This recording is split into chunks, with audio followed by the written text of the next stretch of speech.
눈 내리는 골목이었습니다. 폐지를 줍던 그녀 앞에 검은 세단 한 대가 멈춰 섰어요. 차에서 내린 노인의 얼굴이 창백하게 굳어졌습니다. 너 가연이니? 그 노인은 5천억대 화신건설의 회장이었어요. 그런데 그의 시선은 가연이 아니라 그녀 옆에 서 있는 아이들에게 멈춰 있었습니다. 죽은 아들을 빼닮은 5살 쌍둥이. 그 순간 노인의 눈에서 눈물이 흘러내렸어요. 6년 전 자신의 아내가 며느리에게 내뱉었던 말. 너 때문이야! 네가 내 아들을 험한 곳에서 죽게 만들었어! 당장 나가! 가연은 남편의 영정사진 앞에서 쫓겨났죠. 그녀는 그 순간 임신 중이었어요. 뱃속에 쌍둥이를 품고 있었습니다. 그 사실을 아무도 몰랐어요. 도대체 그날 밤 이후 무슨 일이 있었던 걸까요? 왜 5천억 재벌가의 며느리가 폐지를 주우며 살게 된 걸까요? 그리고 이 만남은 복수의 시작일까요? 용서의 시작일까요? 사연 시작 전 구독과 좋아요를 눌러주시고 어디서 듣고 계신지 댓글 남겨주시면 그곳에 따뜻한 위로가 함께하길 바라겠습니다. 오늘의 민낯 사연 시작하겠습니다. 이 이야기는 6년 전으로 거슬러 올라갑니다. 그때 가연은 24살이었어요. 지금처럼 폐지를 줍는 일을 하지는 않았습니다. 대학병원 간병인으로 일하고 있었죠. 가연의 삶은 어린 시절부터 순탄하지 않았습니다. 아버지는 도박과 술에 찌든 사람이었어요. 벌어오는 돈은 모조리 도박장과 술집으로 흘러들어갔죠. 그것도 모자라 사채까지 끌어다 썼습니다. 집에 들어오면 늘 술에 취해 있었고 어머니와 어린 가연에게 주먹을 휘두르는 일도 잦았어요. 어머니는 그 고통을 견디다 결국 몸까지 상하셨습니다. 가연이 중학생 때 끝내 돌아가셨어요. 그 뒤로 가연은 아버지와 단둘이 살았죠. 아니, 산 게 아니라 버텼다는 표현이 맞을 겁니다.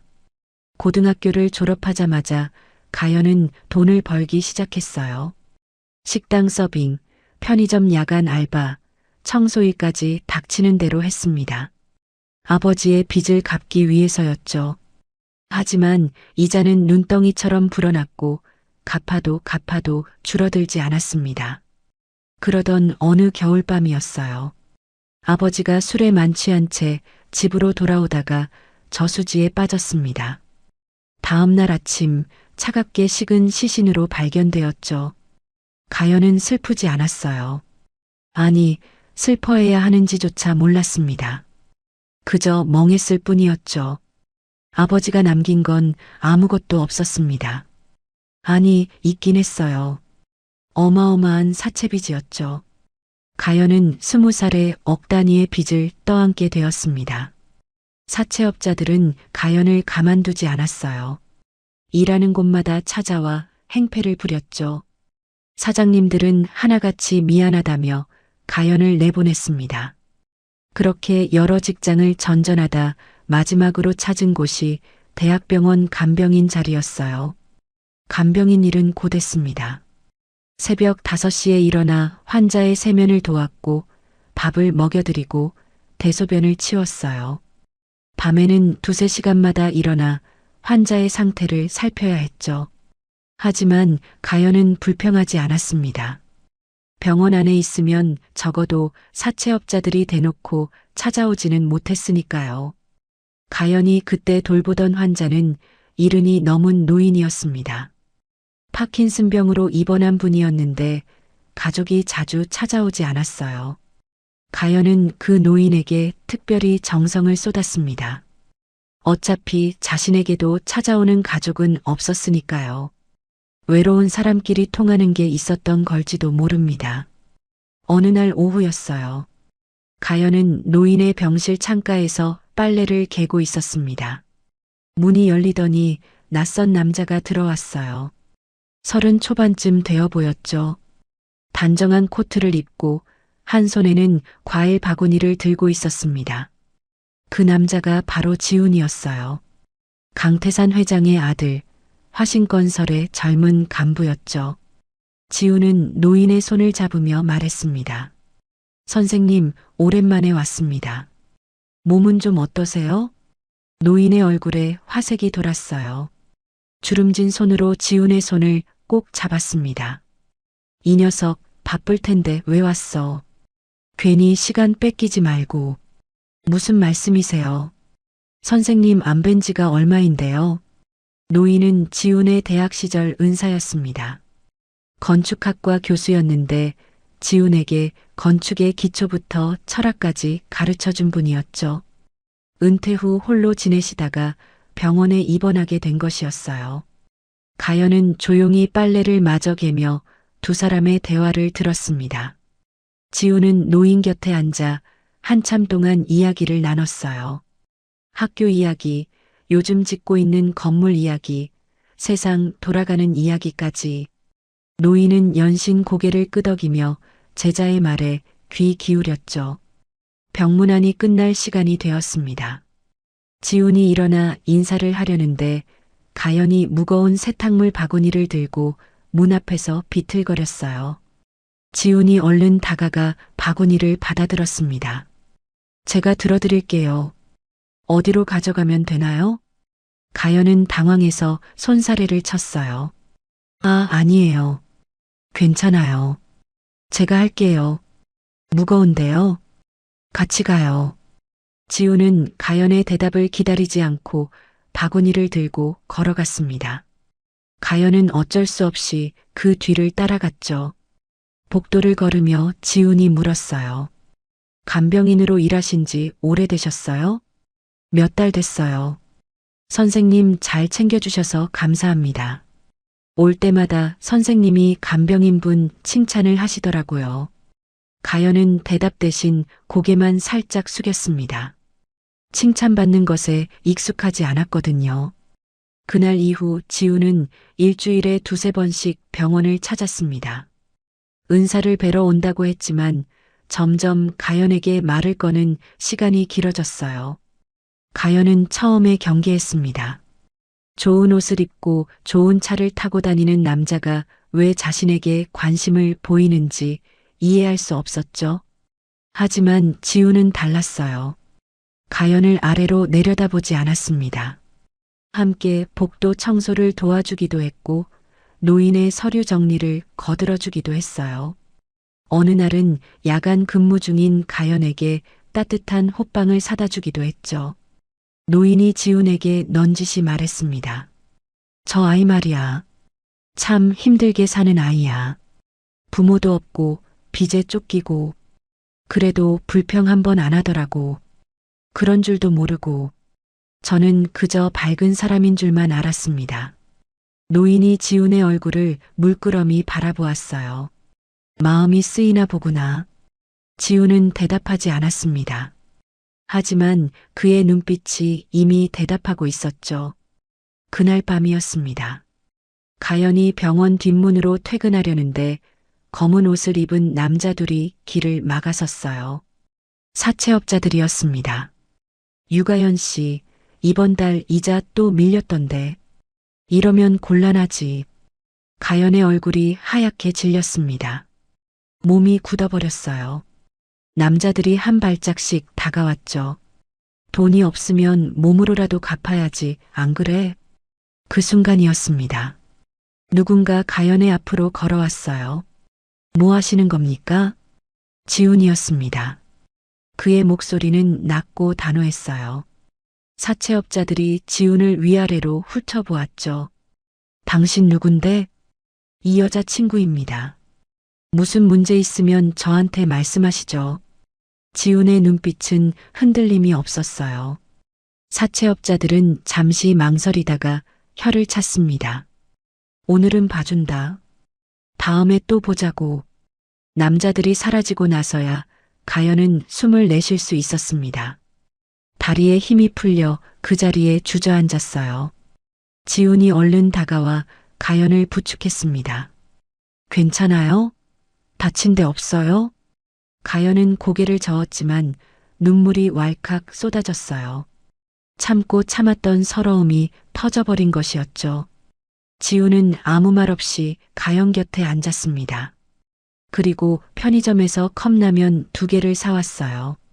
병원 앞 벤치에 나란히 앉아 뜨거운 국물을 홀짝였죠. 맛있네요. 지훈이 먼저 말했습니다.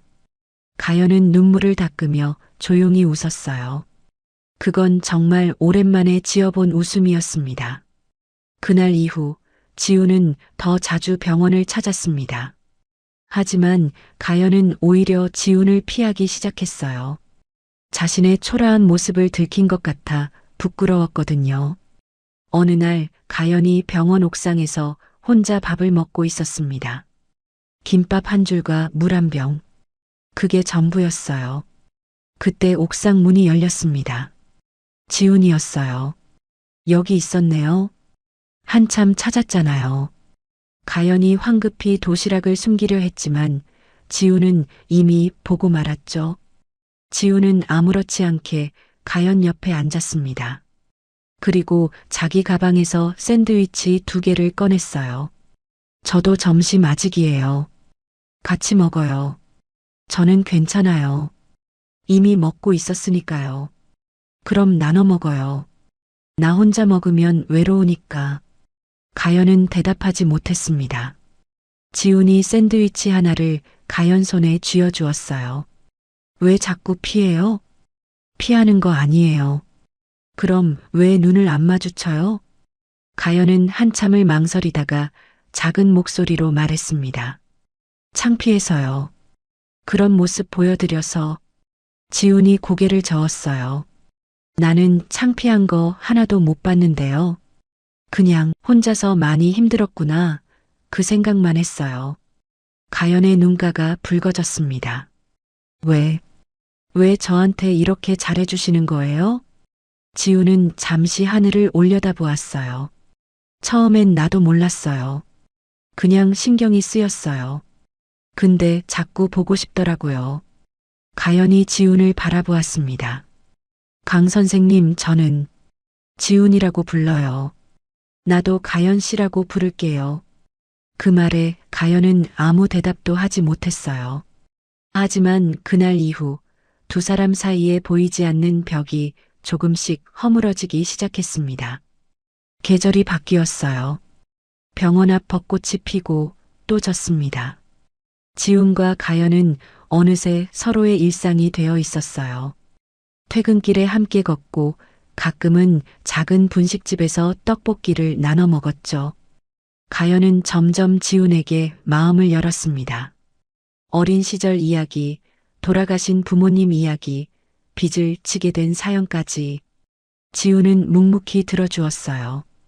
판단하지 않았고 동정하지도 않았습니다. 그저 곁에 있어 주었죠. 어느 비 오는 저녁이었습니다. 가연이 야간 근무를 마치고 나왔는데 지훈이 우산을 들고 서 있었어요. 비 오는 거 알면서 왜 우산 안 가져왔어요? 설마 기다린 거예요? 1시간쯤요. 가연의 가슴이 뭉클해졌습니다. 바보같이. 감기 걸리면 어쩌려고요. 지훈이 웃으며 우산을 가연 쪽으로 기울였어요. 가연 씨 보려고 기다린 건데 감기쯤이야. 2사람은 하나의 우산 아래 나란히 걸었습니다. 빗소리가 세상의 모든 소음을 덮어주는 것 같았어요. 지훈이 걸음을 멈추었습니다. 가연 씨. 네. 나 가연 씨 좋아해요. 가연의 심장이 멈추는 것 같았어요. 저는 아무것도 없는 사람이에요. 빚도 있고 배운 것도 없고 지훈 씨랑은 너무 안 어울려요. 지훈이 가연의 손을 잡았습니다. 그런 거 상관없어요. 나는 가연 씨가 좋은 거예요. 가진 거 없어도 빚이 있어도 그냥 가연 씨라서 좋아요. 가연의 눈에서 눈물이 흘렀습니다. 정말 후회 안 해요? 후회할 일을 왜 시작해요? 나는 진심이에요. 빗속에서 2사람은 오래도록 서로를 바라보았습니다. 그로부터 석 달이 지났어요. 지훈은 가연에게 청혼했습니다. 화려한 레스토랑이 아니었어요. 2사람이 처음 컵라면을 먹었던 그 병원 앞 벤치에서였죠. 나는 당신과 결혼하고 싶어요. 가연은 펑펑 울었습니다. 기쁨과 두려움이 뒤섞인 눈물이었죠. 지훈 씨 부모님은요? 반대하실 텐데. 내가 설득할게요. 시간이 걸리더라도. 지훈이 가연의 손을 꼭 잡았습니다. 나는 가연 씨 편이에요. 무슨 일이 있어도. 가연은 고개를 끄덕였어요. 두 사람은 함께하기로 결심했습니다. 비록 앞에 어떤 폭풍이 기다리고 있을지 몰라도요. 지훈은 부모님께 결혼 이야기를 꺼내기로 마음먹었습니다. 쉽지 않을 거라는 건 알고 있었어요. 아버지 태사는 맨손으로 화신건설을 일군 사람이었고 어머니 미정은 이름난 명문가 출신이었죠. 두 분 모두 아들의 배우자에 대한 기대가 하늘처럼 높았습니다. 하지만 지훈은 피하고 싶지 않았어요. 가연과의 결혼은 숨기거나 미룰 일이 아니었으니까요. 어느 일요일 저녁이었습니다. 지훈은 부모님 댁으로 찾아갔어요. 넓은 거실에는 은은한 조명이 켜져 있었고 테이블 위에는 어머니가 정성껏 준비한 과일이 놓여 있었죠. 창밖으로는 어스름한 저녁 노을이 물들어가고 있었습니다. 태사는 소파에 깊이 앉아 신문을 읽고 있었고 미정은 옆에서 찻잔에 차를 따르고 있었습니다. 평화로운 저녁 풍경이었어요. 하지만 지훈이 입을 여는 순간 그 평화는 산산이 부서지게 됩니다. 아버지, 어머니, 드릴 말씀이 있습니다. 태산이 신문에서 눈을 떼고 아들을 바라보았어요. 미정도 찻잔을 조심스레 내려놓았죠. 결혼하고 싶은 사람이 생겼습니다. 잠시 침묵이 흘렀습니다. 태산의 눈썹이 꿈틀거렸어요. 미정은 얼굴에 기대 섞인 미소를 띠며 물었습니다. 그래, 어디 집 딸이니? 뭐하는 아이야? 지우는 잠시 숨을 깊이 골랐어요. 그리고 담담하게 말했습니다. 병원에서 간병인으로 일하는 사람입니다. 부모님은 안 계시고 혼자 살아요. 미정의 미소가 순식간에 굳어버렸습니다. 태산의 눈빛이 차갑게 변했어요. 간병인이라고? 태산의 목소리가 낮게 깔렸습니다. 지우는 고개를 천천히 끄덕였어요. 네. 이름은 유가연입니다. 성실하고 따뜻한 사람이에요. 미정이 찻잔을 탁 내려놓았습니다. 찬물이 조금 튀었지만 신경 쓰지 않았어요.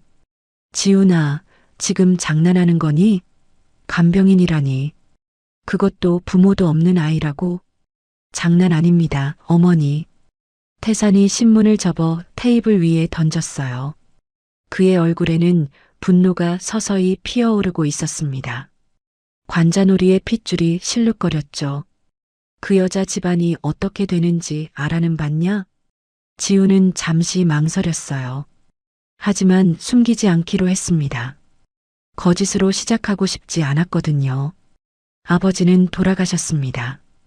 도박과 술 문제가 있었고 빚을 남기고 가셨어요. 거실의 공기가 순간 얼어붙었습니다. 미정의 얼굴이 하얗게 질렸어요. 태사는 주먹을 불끈 쥐었죠. 뭐라고? 도박꾼의 술주정뱅이 딸이라고? 아버지, 가연이는 아버지와 달라요. 그 환경에서도 꿋꿋하게 살아온 사람이에요. 닥쳐. 태산이 벌떡 일어났습니다. 그의 고함이 거실에 울려 퍼졌어요. 화신건설 회장 아들이 그런 집안 여자와 결혼한다고? 세상 사람들이 뭐라고 하겠냐? 저는 상관없습니다. 상관없다고? 내가 상관없으면 다야? 미정이 남편을 진정시키려 팔을 잡았지만 소용없었어요.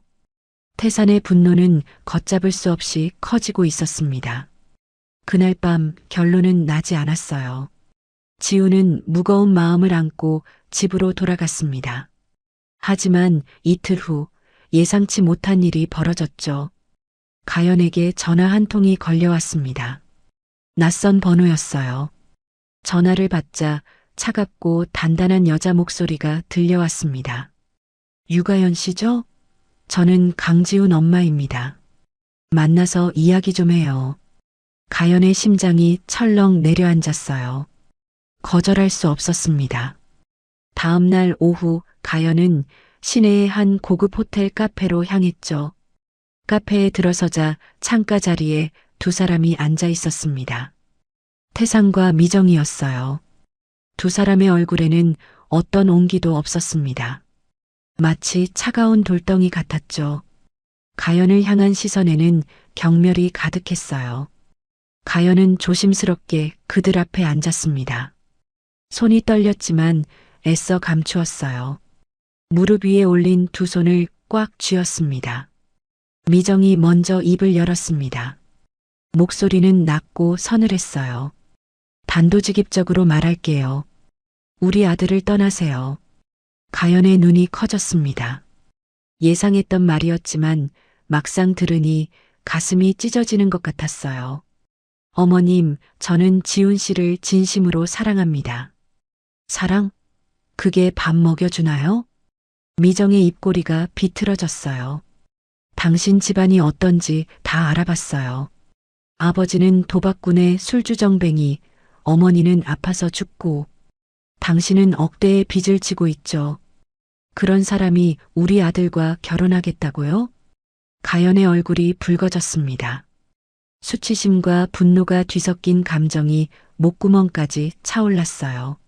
하지만 아무 말도 할 수 없었습니다. 모두 사실이었으니까요. 태산이 서류 봉투 하나를 테이블 위에 툭 던지듯 놓았습니다. 이것 좀 열어봐요. 가연이 떨리는 손으로 봉투를 열었어요. 안에는 계약서가 들어 있었습니다. 제목에는 이렇게 적혀 있었죠. 이별합의서. 가연은 내용을 읽어 내려갔습니다. 눈앞이 아득해졌어요. 내용은 간단했습니다. 강지훈과의 모든 관계를 끊고 연락하지 않을 것. 향후 어떠한 상속이나 재산도 요구하지 않을 것. 그 대가로 가연 아버지의 사채빚 전액을 갚아줄 것. 미정이 손톱으로 테이블을 톡톡 두드렸어요. 여기 사인하면 당신 빚은 내일 당장 없어져요. 깨끗하게 새 출발할 수 있죠. 나쁘지 않은 거래 아닌가요? 가연의 손이 부들부들 떨렸습니다. 눈앞에 빚이라는 글자가 아른거렸어요. 평생 자신을 짓누르던 그 무게가 한순간에 사라질 수 있다니. 솔직히 흔들렸습니다. 머릿속이 하얘지는 것 같았어요. 하지만 그 순간 지훈의 얼굴이 떠올랐어요. 병원 앞 벤치에서 함께 컵라면을 먹던 밤. 사채업자들 앞에서 자신을 지켜주던 단단한 눈빛. 그리고 떨리는 목소리로 결혼하자고 말하던 그 순간. 가연은 천천히 고개를 들었습니다. 그리고 계약서를 밀어냈어요. 죄송합니다. 저는 사인할 수 없어요. 미정의 눈이 날카롭게 빛났습니다. 뭐라고요? 저는 돈 대신 사람을 선택하겠습니다. 지훈 씨를 사랑하니까요. 가연의 목소리는 떨렸지만 단호했어요. 태산이 테이블을 세게 내리쳤습니다. 쿵 하는 소리에 카페 안 사람들이 일제히 돌아보았죠. 이 여자가 지금 우리를 무시하는 거야? 바로 그때였습니다. 카페 문이 벌컥 열리더니 지훈이 뛰어들어왔어요. 숨이 가쁜 것을 보니 뛰어온 모양이었죠. 이마에 땀이 맺혀 있었습니다. 아버지, 어머니, 왜 이러시는 겁니까? 태산이 아들을 차갑게 노려보았어요. 내가 안 끊으니까 내가 끊으려는 거다. 지훈이 가연 옆에 섰습니다. 그리고 가연의 손을 잡았어요. 가연의 손은 얼음장처럼 차가웠습니다. 저는 가연 씨와 결혼할 겁니다. 미정이 비명처럼 외쳤어요. 지훈아, 정신 차려. 저 여자는 우리 집안에 어울리지 않아. 어울리고 안 어울리고는 제가 판단할 문제입니다. 태산이 천천히 일어났습니다. 그의 목소리는 얼음장처럼 차가웠어요. 좋아. 그렇게 나오겠다 이거지? 그럼 선택해라. 집을 나가든가 저 여자를 버리든가. 지훈은 단 1초도 망설이지 않았습니다. 가연의 손을 더 꽉 잡으며 대답했어요. 집을 나가겠습니다. 미정의 얼굴이 새하얗게 변했습니다. 태사는 이를 악물었죠. 두 사람 모두 아들이 꺾일 줄 알았던 겁니다. 나가면 다시는 돌아올 생각 마라. 상속도 지원도 없다. 알겠습니다. 지우는 가연의 손을 잡고 카페를 나왔습니다. 가연은 걸으면서 눈물을 참을 수 없었어요. 지훈 씨, 나 때문에 미안해요. 다 나 때문이에요. 지훈이 걸음을 멈추고 가연을 바라보았습니다. 그의 눈에도 눈물이 고여 있었어요. 하지만 목소리는 흔들리지 않았죠. 내 선택이야. 당신 때문이 아니라 당신을 사랑하기 때문이야. 그러니까 미안해하지 마. 두 사람은 눈물을 닦으며 거리를 걸었습니다. 돌아갈 곳도 의지할 사람도 없었어요. 하지만 서로의 손을 꼭 잡고 있으니 무섭지 않았습니다. 아니, 무섭지 않다고 믿기로 했어요. 두 사람은 그날로 짐을 쌌습니다. 아니, 쌀 짐도 별로 없었어요. 지우는 옷가지 몇 벌과 책 몇 권을 가방에 넣었고 가연은 원래 가진 게 거의 없었죠. 두 사람이 찾아간 곳은 서울 외곽의 낡은 원룸이었습니다. 보증금 500에 월세 30만 원. 두 사람이 감당할 수 있는 건 그게 전부였어요. 반지하는 아니었지만 그보다 나을 게 없는 곳이었어요. 건물은 30년은 좋게 된 것 같았고 계단에는 페인트가 벗겨져 있었습니다. 복도 형광등은 깜빡거렸고 어디선가 축축한 곰팡이 냄새가 났죠. 벽에는 금이 가 있었고 창틀은 녹이 슬어 있었습니다. 문을 열고 들어가자 8평 남짓한 공간이 나왔습니다. 싱크대 하나, 작은 화장실 하나, 그리고 몸을 눕히면 꽉 찰 것 같은 방 하나. 창문은 손바닥만 했고 햇빛은 거의 들어오지 않았어요. 장판은 여기저기 들떠 있었고 벽지는 누렇게 변색되어 있었습니다. 가연은 방 안을 둘러보다가 눈시울이 붉어졌습니다. 화신건설 회장의 아들이 이런 곳에서 살게 되다니 자신 때문이라는 생각에 가슴이 찢어지는 것 같았어요. 목이 메어 말이 나오지 않았습니다. 그때 남편이 가연의 어깨를 감싸 안았습니다. 따뜻한 손길이었어요. 왜 울어? 우리 집인데. 미안해요. 나 때문에 이런 데서. 무슨 소리야? 나는 좋은데. 당신이랑 둘이 사는 거잖아. 남편은 씩 웃으며 창문을 열었어요. 차가운 바람이 들어왔지만 그의 표정은 밝았습니다. 진심이었어요. 정말로 행복해 보였죠. 가연은 그런 남편을 보며 울음을 삼켰습니다. 다음 날부터 현실이 시작되었습니다. 남편은 아버지 회사를 완전히 떠났어요. 화신건설의 간부였던 그가 이제 갈 곳은 없었습니다. 대기업에서 일한 경력은 화려했지만 아버지의 입김이 닿는 곳에서는 아무도 그를 받아주지 않았죠. 이력서를 수십 군데 넣었지만 돌아오는 건 거절뿐이었습니다. 어떤 곳은 면접도 보지 않고 돌려보냈어요. 세상은 냉정했습니다. 결국 남편이 찾은 일은 소규모 건설 하청업체의 현장 일용직이었습니다. 사무실에 앉아 도면을 보던 사람이 이제 삽을 들고 땅을 파야 했어요. 시멘트 포대를 나르고 철근을 옮기고 벽돌을 쌓았습니다. 양복 대신 작업복을 입고 구두 대신 안전화를 신었죠. 매일 새벽 5시에 일어나 현장으로 향했어요. 버스를 2번 갈아타야 했고 1시간 반이 넘게 걸렸죠. 저녁 7시가 되어야 집에 돌아올 수 있었습니다. 14시간 가까이를 밖에서 보내는 셈이었어요. 첫 주가 지나자 남편의 손은 엉망이 되었습니다. 물집이 잡혔다가 터지고 그 위에 또 물집이 생겼어요. 손바닥 전체가 빨갛게 부어올랐죠. 어깨는 결리고 허리는 끊어질 것 같았습니다. 밤이면 몸 이곳저곳에서 신음소리가 났어요. 가연은 밤마다 남편의 손에 연고를 발라주었어요. 갈라진 손바닥을 조심스럽게 어루만지며 눈물을 삼켰습니다. 예전에는 부드럽고 깨끗했던 손이 이제는 거칠고 상처투성이가 되어 있었죠. 아프지 않아요? 괜찮아. 이 정도는 아무것도 아니야. 남편은 웃으며 대답했지만 얼굴에는 피로가 가득했어요. 눈 밑에는 그늘이 짙게 내려앉아 있었습니다. 그래도 그는 단 한 번도 힘들다는 말을 하지 않았어요. 오히려 가연을 걱정했습니다. 가연도 가만히 있지 않았습니다. 낮에는 근처 식당에서 설거지를 했고 저녁에는 편의점 야간 알바를 뛰었어요. 새벽에 잠깐 눈을 붙이고 아침이면 다시 식당으로 향했죠. 하루에 4~5시간도 못 자는 날이 많았습니다. 손은 물에 불어 허옇게 변했고 다리는 늘 퉁퉁 부어 있었어요. 번 돈은 고스란히 생활비와 사채, 이자로 나갔습니다. 남는 게 거의 없었어요.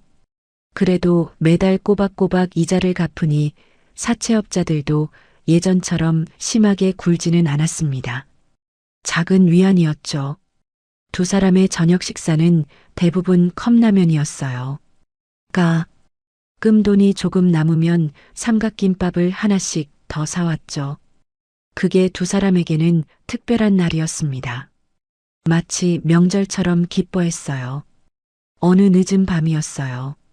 남편이 퇴근하고 돌아오자 가연이 컵라면 2개를 끓여놓고 기다리고 있었습니다. 작은 밥상 위에 컵라면을 마주 놓고 앉았죠. 뜨거운 김이 모락모락 피어올랐습니다. 오늘 하루 어땠어요? 응, 괜찮았어. 오늘은 시멘트 40포대만 날랐어. 40포대요? 그게 괜찮은 거예요? 어제는 50포대였거든. 남편이 희죽 웃었어요. 가연은 웃어야 할지 울어야 할지 몰랐습니다. 결국 둘 다 했어요. 웃으면서 눈물이 났죠. 두 사람은 후루룩 소리를 내며 라면을 먹었습니다. 창밖에서는 차가운 바람이 불었고 방 안은 라면 국물처럼 따뜻했어요. 배부르진 않았지만 마음만은 가득 찬 것 같았습니다. 세탁기가 없어서 빨래는 손으로 해야 했습니다. 주말이면 가연이 대야에 물을 받아 빨래를 했어요. 남편도 옆에 앉아 함께 손빨래를 했죠. 차가운 물에 손이 얼얼했지만 불평하지 않았습니다. 여보, 내 것만 하면 돼요. 왜 같이 해요? 같이 하면 더 빨리 끝나잖아. 그리고 당신 혼자 고생하는 거 보기 싫어. 남편은 서툰 손놀림으로 양말을 비볐습니다. 거품이 얼굴에 튀었지만 개의치 않았어요. 가연은 그런 남편을 보며 피식 웃었습니다. 빨래를 다 하고 나서 작은 베란다에 널었어요. 좁은 공간에 빨래들이 빼곡히 걸렸죠. 바람에 흔들리는 옷가지들을 보며 남편이 말했습니다. 이게 우리 집 냄새야. 비누 냄새. 참 좋다. 가연은 그 말에 코끝이 찡해졌어요. 재벌가의 아들이 이런 작은 것에 행복해하다니. 남편이 정말 자신을 사랑하는구나. 비로소 온몸으로 실감이 났습니다. 두 사람의 유일한 데이트는 근처 공원 산책이었어요. 돈이 들지 않으니까요. 저녁을 먹고 나서 손을 꼭 잡고 공원을 한 바퀴 돌았습니다. 벤치에 앉아 별을 바라보기도 했죠. 아무 말 없이 서로의 온기만 느끼는 소중한 시간이었어요. 여보, 저 별 좀 봐요. 예쁘죠? 응. 근데 당신이 더 예뻐. 에이, 무슨. 가연은 볼이 빨개져서 고개를 돌렸어요. 남편은 그런 아내를 보며 소리내어 웃었습니다. 결혼식은 따로 올리지 못했습니다. 돈이 없었으니까요. 대신 구청에 가서 혼인신고만 했어요. 반지도 비싼 것은 살 수 없었습니다. 시장에서 10,000원짜리 은반지 2개를 샀죠. 반짝이지 않는 수수한 반지였습니다. 남편이 가연의 손가락에 반지를 끼워주며 말했습니다. 나중에 꼭 더 좋은 걸로 바꿔줄게. 싫어요. 이게 좋아요. 평생 이거 낄 거예요. 가연은 반지를 바라보며 미소 지었어요. 반짝이는 다이아몬드가 아니어도 괜찮았습니다. 두 사람의 진심이 담긴 반지였으니까요. 세상에서 가장 값진 보물이었습니다. 밤마다 두 사람은 좁은 방에 나란히 누워 미래를 이야기했습니다. 천장에는 금이 가 있었지만 두 사람 눈에는 보이지 않았어요. 빚 다 갚으면 뭐 하고 싶어요? 조금 더 넓은 집으로 이사하고 싶어. 거실이 있는 집, 소파도 놓고, 그리고요? 당신이랑 아이도 낳고 싶어. 아들이든 딸이든 상관없어. 우리를 닮은 예쁜 아이. 가연은 남편의 품에 얼굴을 묻었어요. 심장 소리가 들렸습니다. 콩닥콩닥 따뜻하고 힘찬 소리였죠. 이 소리가 영원히 계속되기를 간절히 바랐습니다. 힘들었지만 행복했습니다. 가진 건 없었지만 서로가 있었으니까요. 이대로만 가면 언젠가는 빚도 다 갚고 평범한 행복을 누릴 수 있을 거라고 믿었어요. 하지만 운명은 두 사람에게 그렇게 호락호락하지 않았습니다. 이 작은 행복은 오래가지 못했어요. 어둠 속에서 거대한 불행이 소리 없이 다가오고 있었죠. 두 사람은 아직 그 사실을 까맣게 모르고 있었습니다. 그날도 평범한 아침이었습니다. 남편은 새벽 5시에 일어나 현장으로 출근했어요. 가연은 잠결에 남편의 볼에 입을 맞추며 중얼거렸죠. 조심해서 다녀와요. 응, 저녁에 봐. 그게 마지막이었습니다. 두 사람이 나눈 마지막 대화였어요. 가연은 그때 그 말이 영원한 이별이 될 줄 꿈에도 몰랐습니다. 오후 3시쯤이었어요. 가연은 식당에서 설거지를 하고 있었습니다. 손은 뜨거운 물에 불어 있었고 등은 땀으로 젖어 있었죠. 그때 주머니 속 휴대폰이 울렸습니다. 모르는 번호였어요. 여보세요? 강지훈 씨 보호자 되십니까? 낯선 목소리였습니다. 차갑고 사무적인 말투였어요.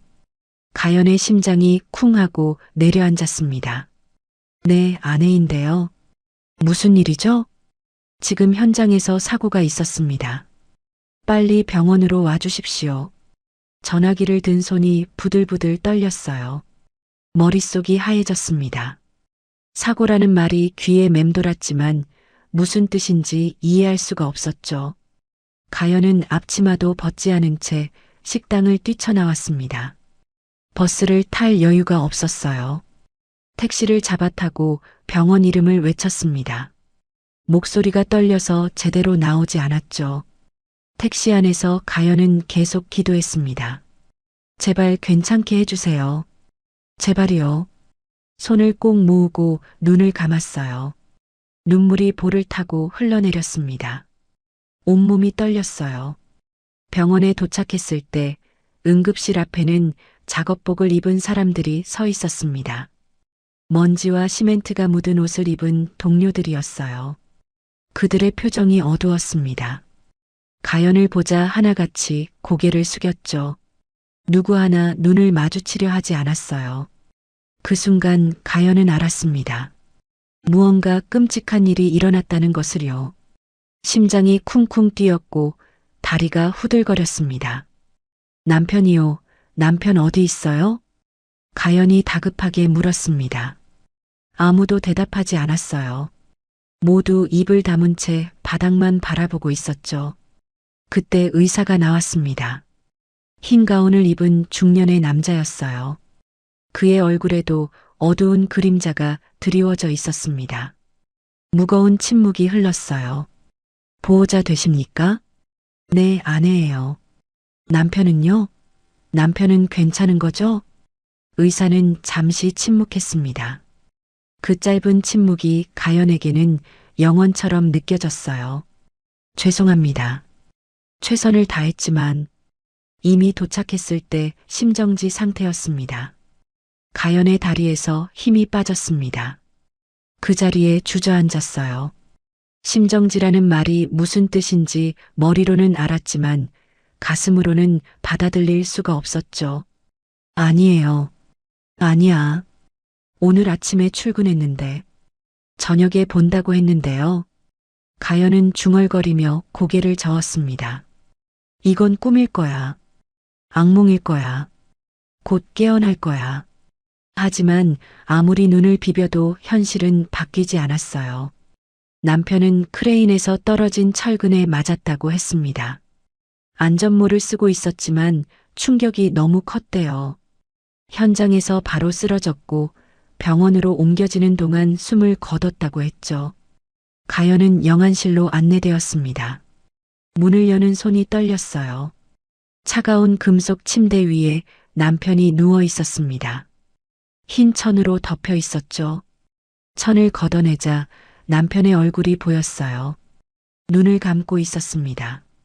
마치 피곤해서 잠든 것 같았죠. 아침에 본 그 얼굴 그대로였어요. 이마에는 작은 상처가 있었지만 평화로운 표정이었습니다. 여보, 일어나요. 나야. 일어나요. 가연은 남편의 손을 잡았습니다. 차가웠어요. 얼음장처럼 차가웠습니다. 그제야 현실이 느껴졌어요. 남편이 정말 떠났구나. 영영 돌아오지 않는구나. 가연은 남편의 가슴에 얼굴을 묻고 울었습니다. 소리내어 울었어요. 온몸을 떨며 울부짖었습니다. 세상이 무너지는 것 같았어요. 아니, 실제로 무너졌습니다. 가연의 세상 전부였던 사람이 떠났으니까요. 장례는 하루 뒤에 치러졌습니다. 작은 장례식장이었어요. 조화 몇 개가 놓여 있었고 영정 사진 속 남편은 환하게 웃고 있었습니다. 가연은 그 사진을 볼 때마다 가슴이 찢어지는 것 같았어요. 남편의 부모님, 그러니까 시아버지와 시어머니도 왔습니다. 집을 나간 뒤 처음 보는 얼굴이었죠. 시아버지 태사는 검은 양복을 입고 있었습니다. 얼굴에는 아무런 표정이 없었어요. 시어머니 미정은 눈이 퉁퉁 부어 있었습니다. 아들을 잃은 슬픔이 얼굴 가득 묻어 있었죠. 가연은 상주석에 앉아 조문객을 맞았습니다. 하지만 시부모는 가연을 철저히 무시했어요. 눈도 마주치지 않았습니다. 마치 가연이 투명인간인 것처럼 행동했죠. 조문객들이 하나둘 빠져나가고 밤이 깊어졌습니다. 장례식장에는 시부모와 가연만 남았어요. 그때 시어머니가 입을 열었습니다. 이제 됐으니까 나가. 차갑고 날카로운 목소리였어요. 가연은 귀를 의심했습니다. 어머님, 저 지훈 씨 아내예요. 아내? 우리가 언제 결혼을 허락했니? 그냥 같이 산 거지. 시어머니의 눈에는 경멸이 가득했습니다. 가연은 가슴을 칼로 찌르는 것 같은 고통을 느꼈어요. 시아버지도 말했습니다. 여전히 무표정한 얼굴이었죠. 우리 아들 장래에 내가 있을 자리는 없어. 알아서 나가. 가연은 믿을 수가 없었습니다. 남편을 잃은 슬픔도 모자라 이런 모욕까지 당해야 하다니요. 눈물이 왈칵 쏟아졌어요. 저도 지훈 씨를 보내드리고 싶어요. 제발이요. 보내드려. 내가 우리 아들을 죽인 거야. 내가 아니었으면 지훈이는 이런 데서 일하지 않았어. 편하게 살았을 거야. 가연이 고개를 들었습니다. 아무리 그래도 이건 너무했어요. 어머님, 저도 지훈 씨 잃고 너무 힘들. 말이 끝나기도 전이었습니다. 찰싹 시어머니의 손바닥이 가연의 뺨을 갈겼어요. 장례식장이 순간 조용해졌습니다. 조문객들의 시선이 일제히 쏠렸죠. 가연은 뺨을 감싸 쥔 채 그 자리에 얼어붙었어요. 뺨이 화끈거렸지만 그보다 가슴이 더 아팠습니다. 시어머니가 이를 악물고 말했어요. 내 술 취한 아버지처럼 너도 내 아들을 험한 곳에서 죽게 만들었어. 힘들다고? 웃기지 마. 내 자식 죽여놓고 힘든 척은. 시어머니의 말이 비수가 되어 가슴에 꽂혔습니다. 가연은 아무 말도 할 수 없었어요. 그 말이 완전히 틀린 말은 아니었으니까요. 자신 때문에 남편이 힘든 일을 했던 건 사실이니까요. 죄책감이 파도처럼 밀려왔습니다. 하지만 그렇다고 해서 이렇게까지 할 수 있는 걸까요? 남편을 잃은 아내에게 이렇게 잔인할 수 있는 걸까요? 가연은 입술을 깨물었어요. 터져 나오려는 울음을 삼켰습니다. 여기서 무너지면 안 됐어요. 나가. 당장 나가지 않으면 경비 부를 거야. 시아버지의 목소리가 장례식장에 울려 퍼졌습니다. 가연은 더 이상 버틸 수가 없었어요. 비틀거리며 장례식장을 나왔습니다. 밖은 비가 내리고 있었습니다. 차가운 빗줄기가 가연의 온몸을 적셨어요. 머리카락이 얼굴에 달라붙었고 상복이 흠뻑 젖었습니다. 하지만 느껴지지 않았어요. 마음이 너무 아파서 몸의 고통은 느낄 수가 없었죠. 가연은 빗속을 걸었습니다. 어디로 가는지도 모른 채 그냥 걸었어요. 머릿속에는 남편의 얼굴이 떠올랐습니다.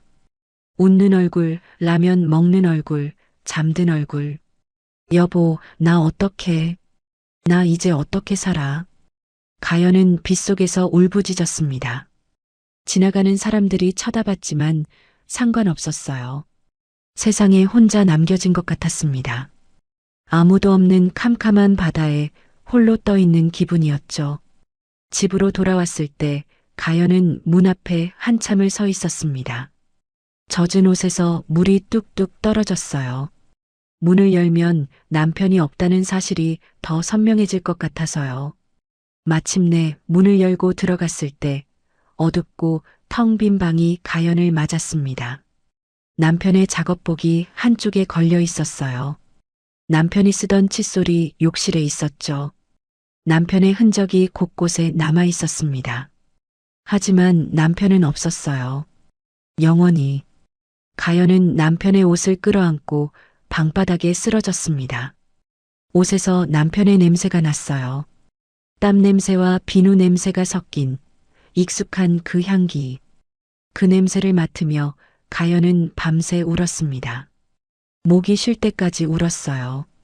눈물이 마를 때까지 울었습니다. 그때 가연은 몰랐습니다. 자신의 뱃속에 남편이 남긴 작은 생명이 자라고 있다는 것을요. 남편은 떠났지만 그가 남긴 선물이 가연의 몸 안에 있었어요. 하지만 그 사실을 알게 되는 건 조금 더 시간이 지난 후의 일이었습니다. 세상에서 가장 잔인한 밤이었습니다. 하지만 이건 시작에 불과했어요. 가연을 기다리는 건 더 깊고 더 긴 어둠이었습니다. 남편이 떠난 뒤 가연은 며칠 동안 아무것도 먹지 못했습니다. 물만 조금씩 마셨어요. 먹고 싶은 생각이 없었죠. 그냥 남편의 옷을 껴안고 방에 누워 있었습니다. 살고 싶지 않았어요. 남편 없는 세상이 너무 막막했습니다. 그런데 이상한 일이 생겼어요. 아침마다 속이 울렁거렸습니다. 화장실에 가면 헛구역질이 났죠. 처음에는 스트레스 때문이라고 생각했어요. 슬픔이 몸을 아프게 하는 거라고요. 하지만 증상이 계속되자 불안해졌습니다. 혹시나 하는 마음에 약국에서 임신 테스트기를 샀어요. 떨리는 손으로 검사를 했죠. 결과를 확인하는 순간 가연은 눈을 의심했습니다. 2줄이었어요. 선명한 2줄. 가연은 한참 동안 그 자리에 멍하니 앉아 있었습니다. 임신이라니. 남편이 떠나고 나서야 알게 된 임신이라니요. 눈물이 왈칵 쏟아졌어요. 기쁨인지 슬픔인지 알 수 없는 눈물이었습니다. 남편에게 이 소식을 전하고 싶었어요. 당신이 아빠가 됐어요. 라고 말하고 싶었습니다. 하지만 그럴 수 없었죠. 남편은 이미 이 세상에 없으니까요. 병원에 가서 정밀 검사를 받았어요. 의사 선생님이 초음파를 보더니 고개를 갸웃했습니다. 어머, 쌍둥이네요. 네, 쌍둥이요? 가연은 깜짝 놀랐어요. 심장이 덜컥 내려앉았습니다. 화면 속에는 작은 콩알 같은 것이 두 개 보였어요. 콩닥콩닥 뛰는 심장 소리도 두 개였죠. 남편이 남긴 선물이 하나가 아니라 둘이었습니다. 가연은 병원을 나오며 하늘을 올려다봤습니다. 구름 사이로 햇살이 내리쬐고 있었어요. 남편이 저 하늘 어딘가에서 자신을 지켜보고 있는 것 같았습니다. 여보, 고마워요. 나 혼자 두지 않았네요. 가연은 배를 쓰다듬으며 중얼거렸어요. 아직 배가 나오지도 않았지만 그 안에 두 개의 생명이 자라고 있다는 게 신기했습니다. 무섭기도 했고요.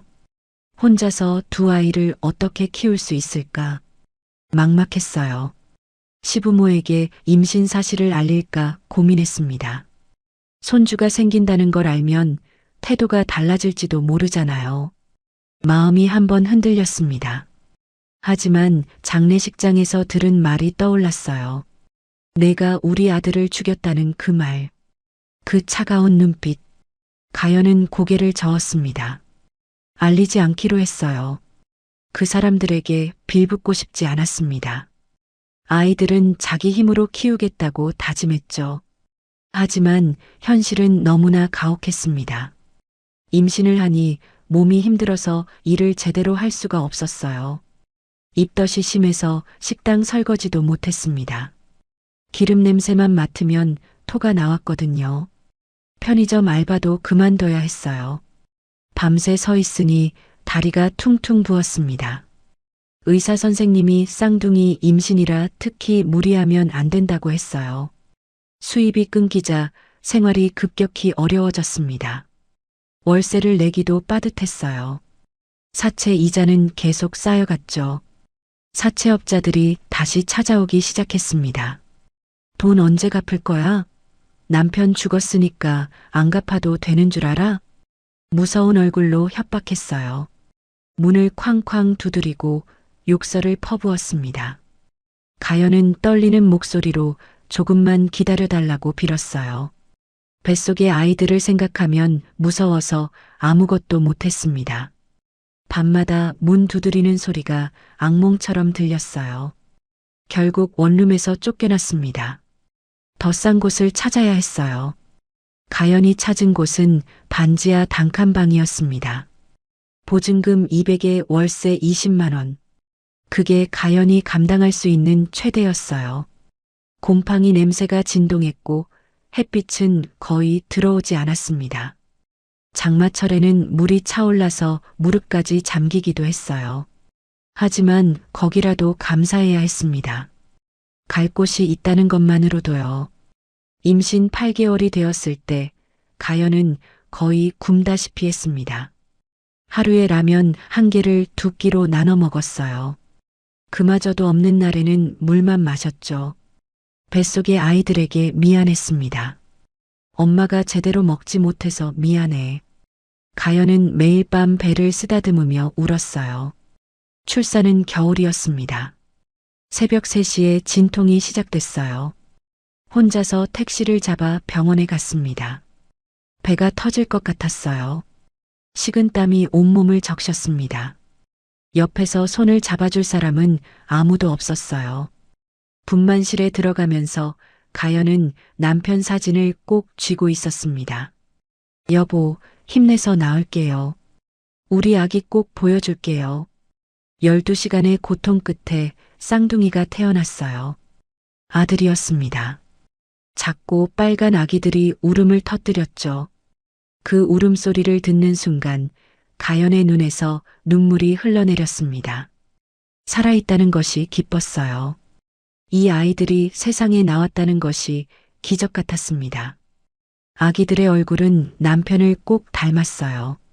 눈매며 코며 입술이며. 가연은 아기들을 안으며 속삭였습니다.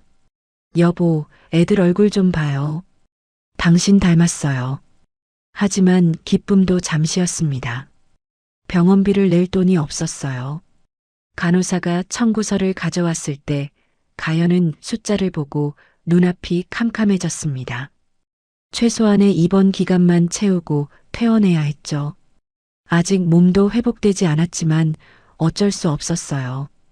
갓 태어난 쌍둥이를 안고 반지하 방으로 돌아왔습니다. 기저귀 살 돈도 분유 살 돈도 없었어요. 가연은 모유 수유를 했습니다. 분유 살 돈이 없었으니까요. 하지만 자기가 제대로 못 먹으니 젖이 잘 나오지 않았어요. 아기들은 배가 고파서 울었습니다. 밤새 울음소리가 그치지 않았죠. 가연은 아기들을 안고 함께 울었어요. 미안해, 미안해. 엄마가 미안해. 엄마가 더 잘할게. 살기 위해 뭐든 해야 했습니다. 아기들을 업고 나가서 폐지를 주었어요. 앞에 하나, 뒤에 하나. 두 아기가 가연의 몸에 매달려 있었습니다. 처음에는 창피했어요. 젊은 여자가 아기 둘을 업고 폐지를 줍는 모습을 남들이 어떻게 볼까? 지나가는 사람들의 시선이 따가웠습니다. 하지만 그런 생각은 금방 사라졌어요. 아이들을 먹여 살리는 게 먼저였으니까요. 자존심으로는 아이들 배를 채울 수 없으니까요. 새벽부터 밤까지 폐지를 주었습니다. 골목골목을 돌아다니며 버려진 박스를 모았어요. 무거운 리어카를 끌고 언덕을 오를 때면 다리가 후들거렸습니다. 리어카에 잔뜩 싣고 고물상에 가져갔죠. 하루 종일 일해도 10,000원이 될까 말까였습니다. 어떤 날은 5,000원도 안 되는 날도 있었어요. 그 돈으로 분유를 사고 기저귀를 샀습니다. 자기 밥은 늘 뒷전이었어요. 굶는 날도 많았습니다. 아이들이 아플 때가 가장 힘들었어요. 병원에 데려가고 싶어도 돈이 없었습니다. 밤새 아이를 안고 방 안을 걸어 다녔어요. 열이 내리기를 기도하면서요.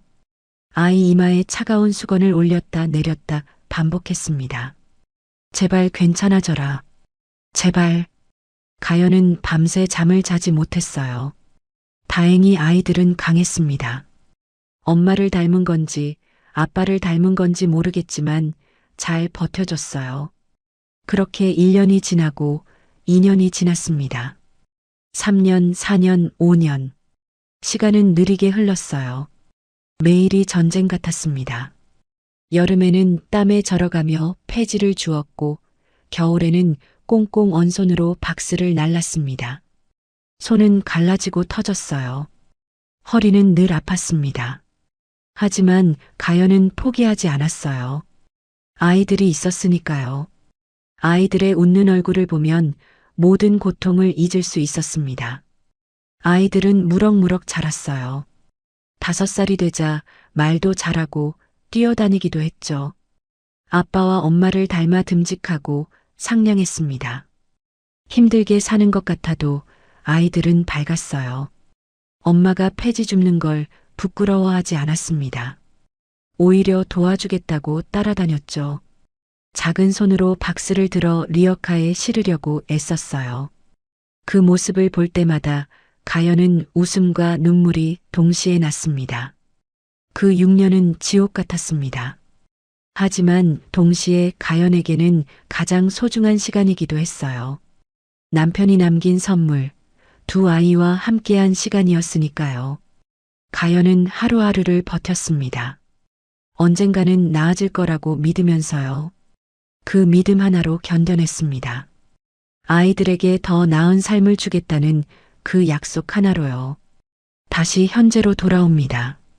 눈 내리는 골목에서 가연과 쌍둥이를 발견한 그날 밤, 태사는 잠을 이루지 못했습니다. 아이들의 얼굴이 자꾸 떠올랐어요. 죽은 아들 지훈을 꼭 빼닮은 그 얼굴들. 태산의 손은 밤새 떨렸습니다. 다음 날 아침 태산은 비서를 불렀어요. 목소리가 갈라져 나왔습니다. 어젯밤 그 여자 찾아.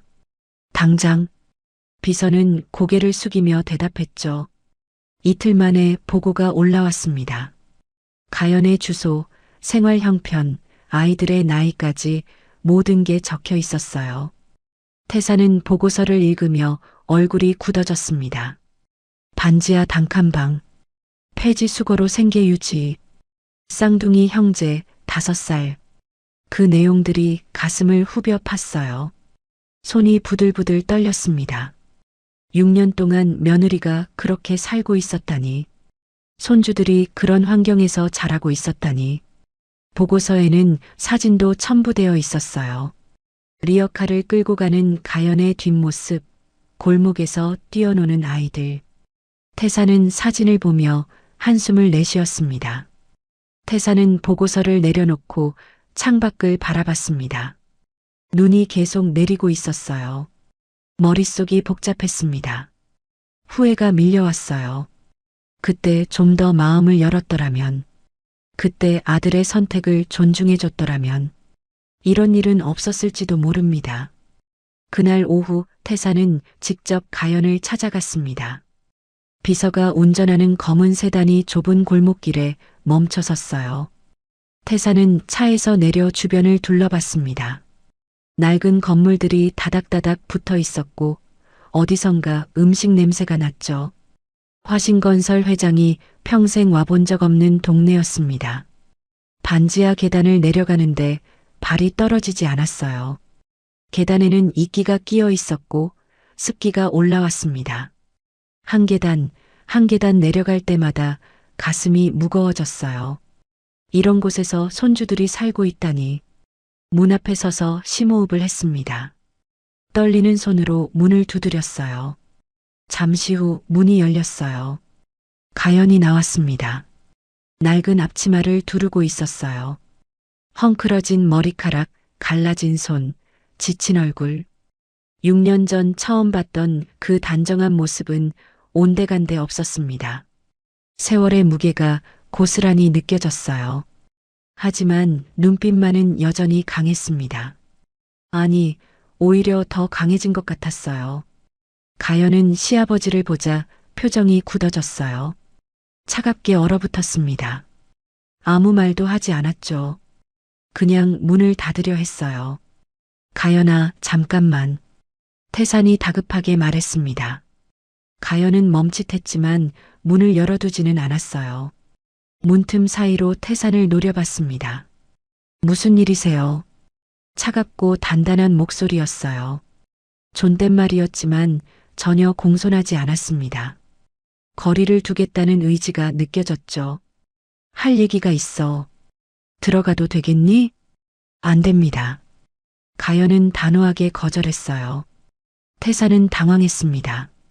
예상은 했지만 이렇게까지 차가울 줄은 몰랐거든요. 그래, 여기서 얘기해도 된다. 아이들, 내 손주들 맞지? 태산의 목소리가 떨렸어요.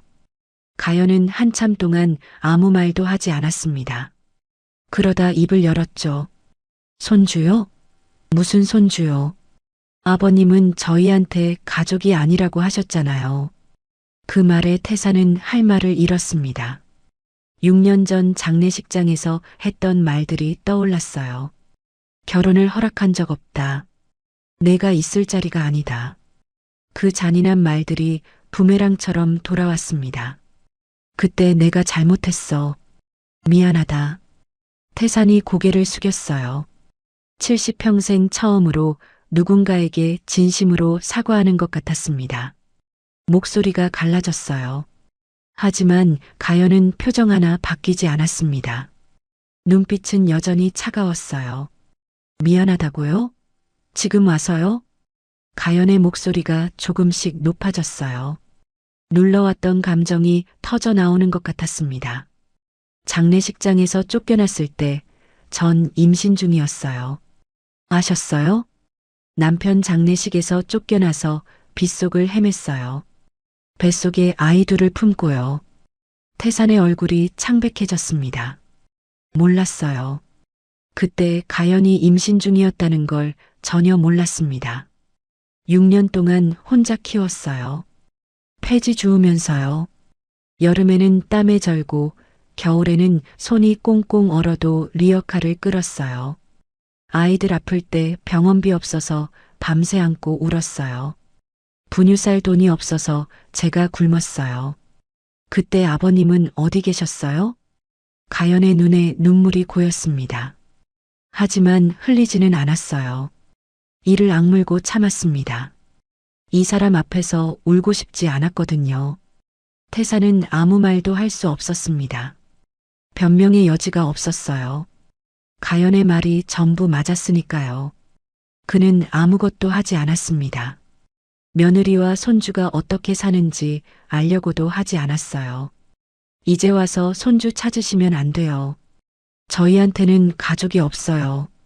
그냥 셋이 살아왔고 앞으로도 셋이 살 거예요.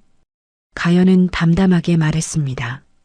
하지만 그 담담함 속에 얼마나 큰 상처가 있는지 태사는 느낄 수 있었어요. 가연아, 제발. 한 번만 기회를 줘. 내가 잘못했어. 다 내 잘못이야. 태산이 애원했습니다.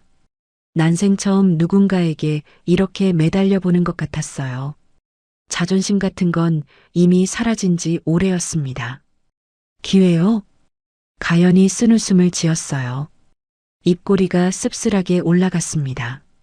기회는 6년 전에 주셨어야죠. 남편이 살아있을 때요. 지금은 너무 늦었어요.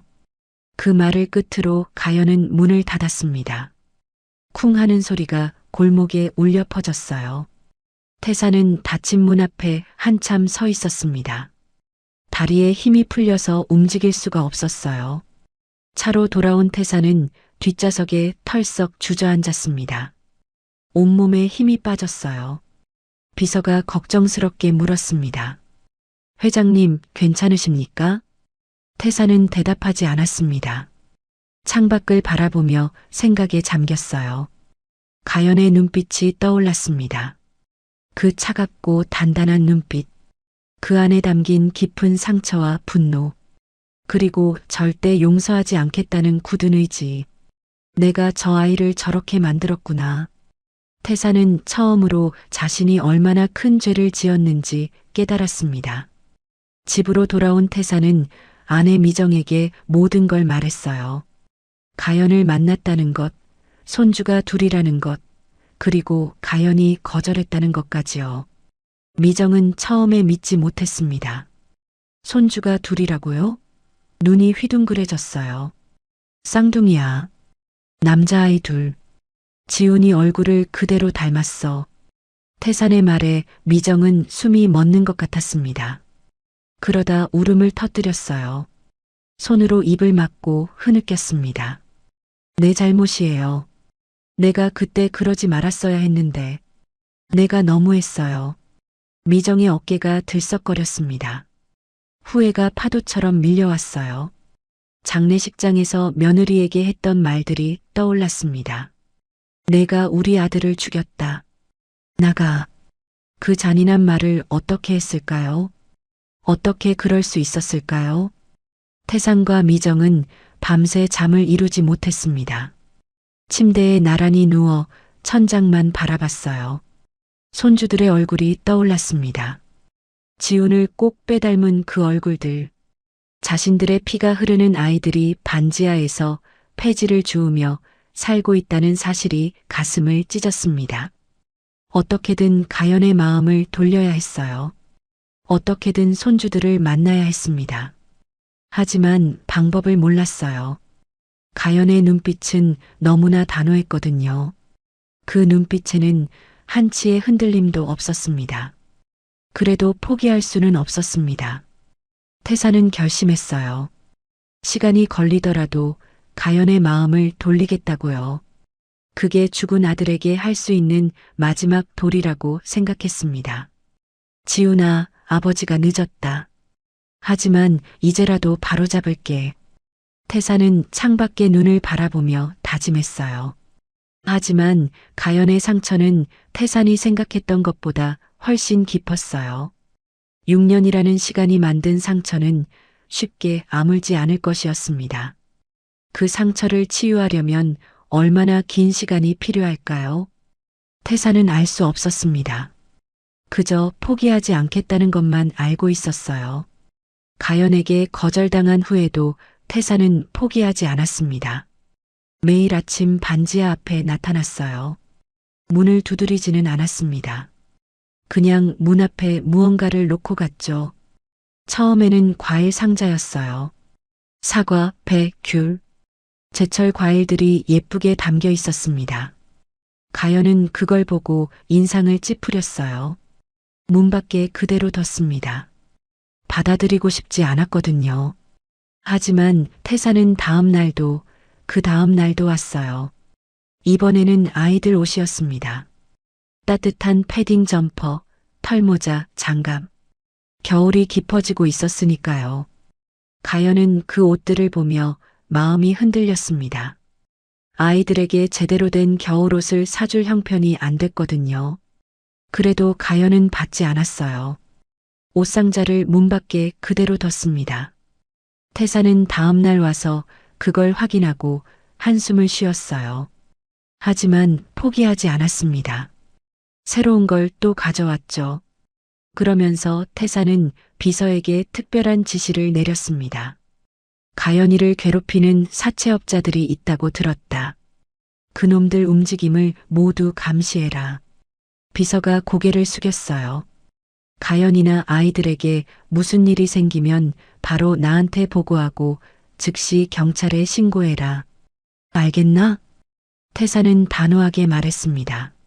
며느리를 직접 도와줄 수는 없었지만 최소한 위험으로부터는 지켜주고 싶었어요. 일주일이 지나고 2주일이 지났습니다. 태사는 하루도 빠지지 않고 찾아왔어요. 때로는 음식을, 때로는 생필품을, 때로는 아이들 장난감을 두고 갔습니다. 눈이 오나 비가 오나 변함없었죠. 새벽 6시면 어김없이 나타났어요. 가연은 창문 너머로 그 모습을 지켜봤습니다.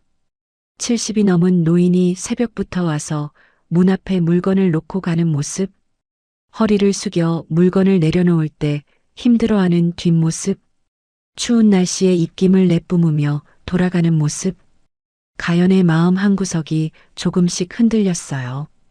그러던 어느 새벽이었습니다. 가연은 여느 때처럼 폐지를 줍고 있었어요. 아이들은 집에서 자고 있었죠. 이웃집 할머니에게 잠깐 봐달라고 부탁하고 나온 거였습니다. 준이와 윤이가 새근새근 잠든 모습을 확인하고 나왔어요. 골목은 어둡고 조용했어요.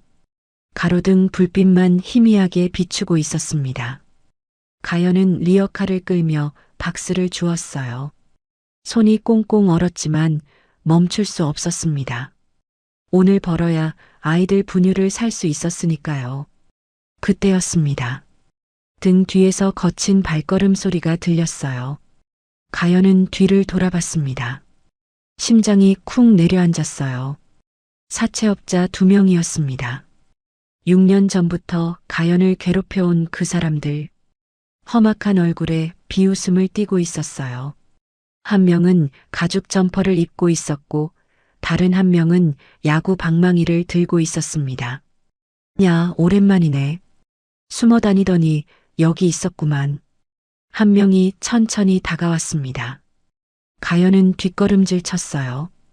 다리가 후들거렸습니다. 심장이 미친 듯이 뛰었어요. 오늘은 끝장을 내자. 이자가 얼마나 쌓였는지 알아? 다른 한 명이 리어카를 발로 걷어찼습니다. 쾅 하는 소리와 함께 리어카가 넘어졌어요. 박스들이 눈 위에 쏟아졌습니다. 야구 방망이가 리어카를 내리쳤어요. 철제 프레임이 찌그러지는 소리가 골목에 울려 퍼졌습니다. 제발, 제발 그만해 주세요. 애들 먹여 살려야 해요. 가연이 떨리는 목소리로 애원했어요. 무릎이 눈 위에 닿았습니다. 하지만 사채업자들은 비웃었어요. 돈이 없으면 다른 방법이 있지. 애들 있다며? 애들까지 담보로 쓰자. 그 말에 가연의 눈이 휘둥그레졌습니다. 온몸이 얼어붙었어요. 아이들만은 안 돼. 애들은 건드리지 마세요. 제발이요. 가연은 무릎을 꿇었습니다. 눈물이 쏟아졌어요. 하지만 사채업자들은 멈추지 않았습니다. 리어카를 또 한 번 걷어차 완전히 부숴버렸어요. 바퀴가 떨어져 나갔습니다. 가연은 부서진 리어카를 붙잡고 주저앉았습니다. 울음이 터져 나왔어요. 6년 동안 이 리어카로 폐지를 주었습니다. 비가 오나 눈이 오나 여름에 땀을 흘리며 겨울에 손이 얼어붙어도 일이 역할을 끌었어요. 아이들을 먹여 살렸습니다. 그런데 이제 그것마저 없어졌어요. 바퀴가 떨어져 나가고 철제 프레임은 찌그러졌습니다. 나는 이 굴레를 영원히 끊을 수 없는 건가? 절망이 입술 사이로 새어나왔어요. 가연은 눈밭에 엎드려 울었습니다. 이제 어떻게 살아야 하는 걸까요? 아이들은 어떡하죠? 그 순간이었습니다.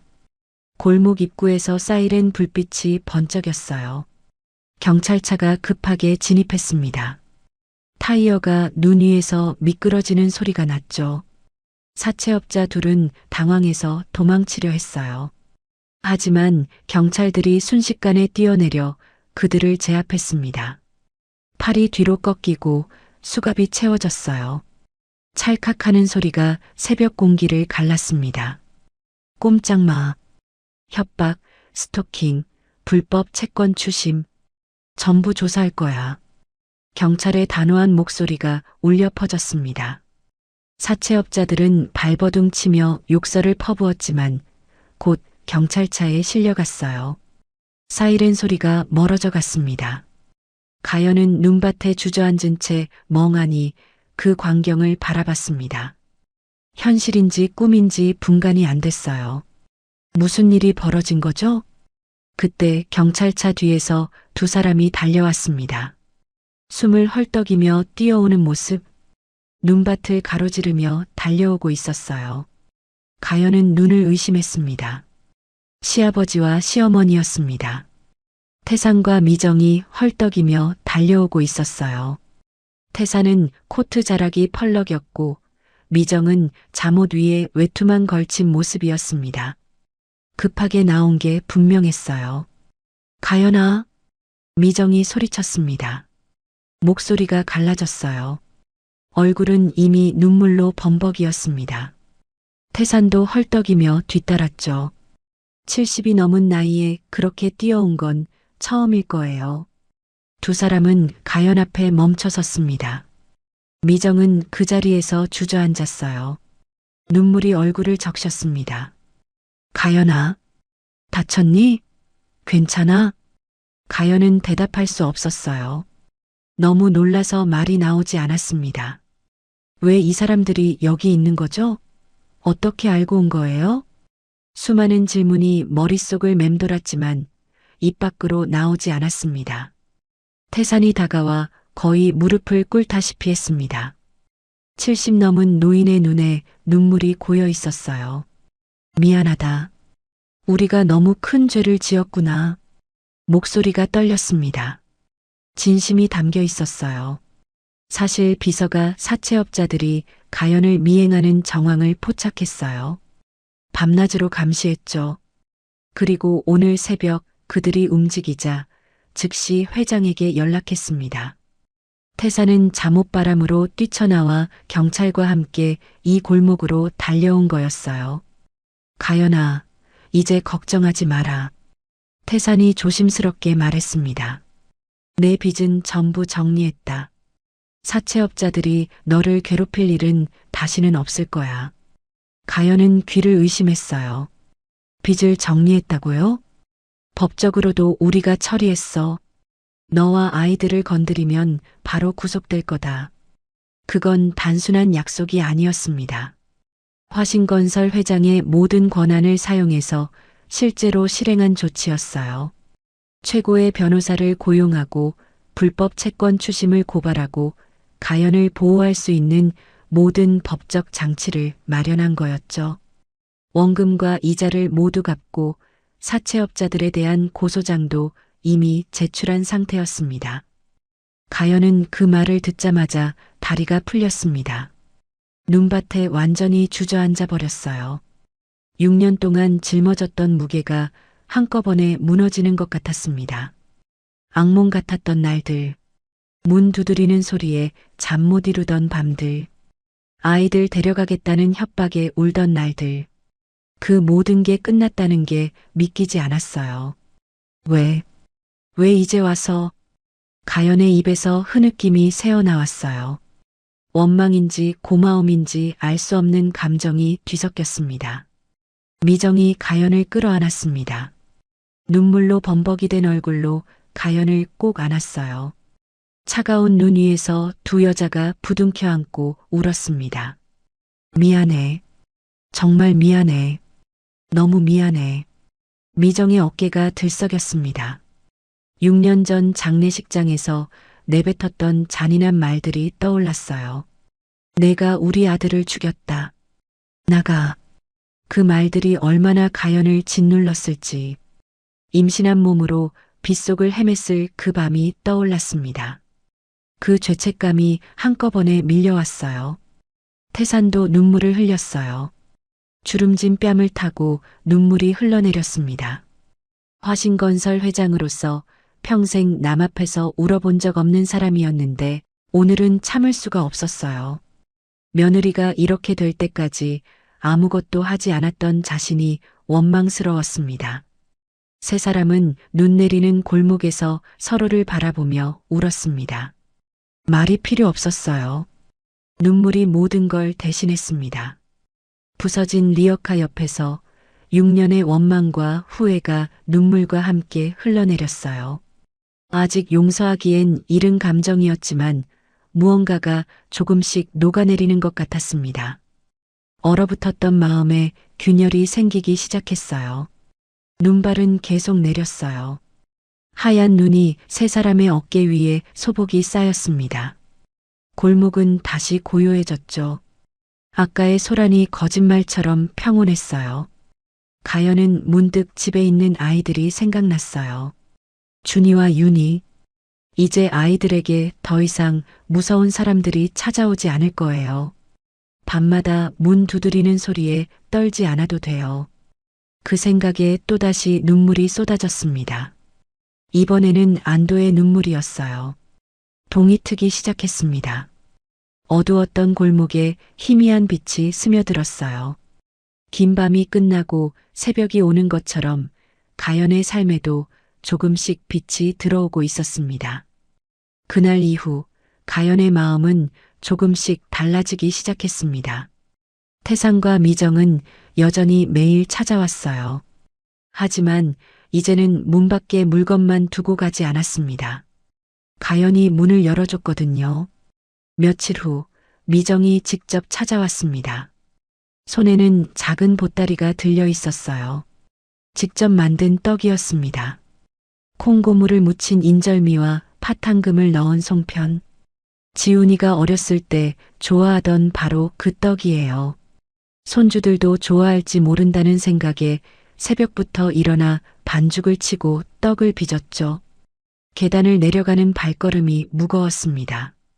심장이 쿵쾅쿵쾅 뛰었어요. 문 앞에 서니 다리가 후들거렸습니다. 손을 들어 문을 두드리려는데 손이 떨려서 제대로 되지 않았어요. 한참을 망설이다 겨우 문을 두드렸습니다. 똑똑똑. 작은 소리였어요. 안에서 인기척이 났습니다. 문이 열렸어요. 가연이 나왔습니다. 가연은 시어머니를 보자 표정이 굳어졌습니다. 시아버지보다 더 굳은 표정이었어요. 그도 그럴 것이 장례식장에서 가장 잔인한 말을 한 건 시어머니였으니까요. 어머님. 가연의 목소리는 차가웠습니다. 감정이 실려 있지 않았어요. 미정은 가슴이 철렁 내려앉았습니다. 가연아, 나왔어. 미정의 목소리가 떨렸어요. 눈에는 이미 눈물이 고여 있었습니다. 가연은 아무 말 없이 시어머니를 바라봤어요. 차갑고 단단한 눈빛이었습니다. 들어오셔도 돼요. 가연이 한 발 물러섰습니다. 미정은 조심스럽게 문 안으로 들어갔어요. 좁고 어두운 방이 눈에 들어왔습니다. 미정의 눈에서 눈물이 흘러내렸어요. 며느리가 이런 곳에서 살고 있었다니. 손주들이 이런 곳에서 자랐다니. 방 한쪽에서 아이들이 장난감을 가지고 놀고 있었습니다. 남자아이인 5살 쌍둥이. 미정은 그 모습을 보고 숨이 멎는 것 같았어요. 지훈이었습니다. 어린 시절 지훈이의 모습 그대로였어요. 애들아. 가연이 아이들을 불렀습니다. 아이들이 고개를 들었어요.